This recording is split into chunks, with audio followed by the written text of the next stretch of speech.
ఏదైతే తాజాగా జరుగుతున్నటువంటి పరిణామాలు, ఒక్కొక్క అంశం ఒక్కొక్కసారి మారిపోతున్నటువంటి అంశాలు.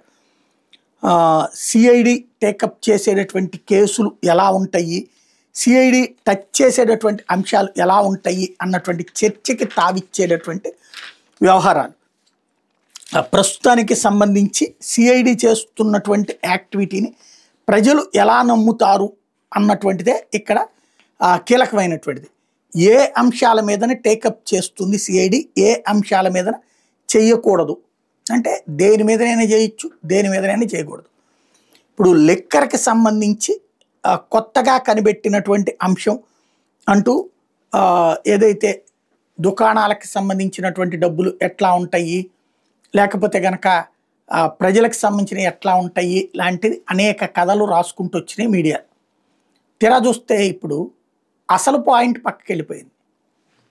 దాని పేరేంటిది, డబ్బులు వచ్చినాయి, అది ఎంపీలకి డబ్బులు ఇచ్చారట, ఈ తరహాలోకి వెళ్ళిపోయింది.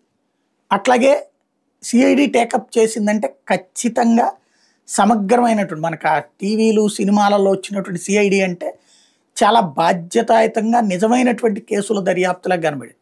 ఇప్పుడేమో సిఐడి అనేది రాజకీయ ప్రయోజనాలకు వాడుకోబడుతున్నటువంటి, రాజకీయ ప్రత్యర్థుల వేధింపులకు వాడుకోబడుతున్నటువంటి సంస్థ కింద మారిపోతున్నటువంటి రోజులలో ఎలాగా ఈ అంశాలకు సంబంధించి జనాల్ని నమ్మించాలి అన్నటువంటి కాన్సెప్టే ప్రధానంగా కనబడుతోంది. మరి ఇది ప్రజలకి మంచిదా కాదా అన్నటువంటి విషయం అయితే తెలియాల్సి ఉంది. ఎప్పటిదాకా ఈ వ్యవహారాలు ఇలాగే సాగుతాయి అనేది చూడాల్సి ఉంది.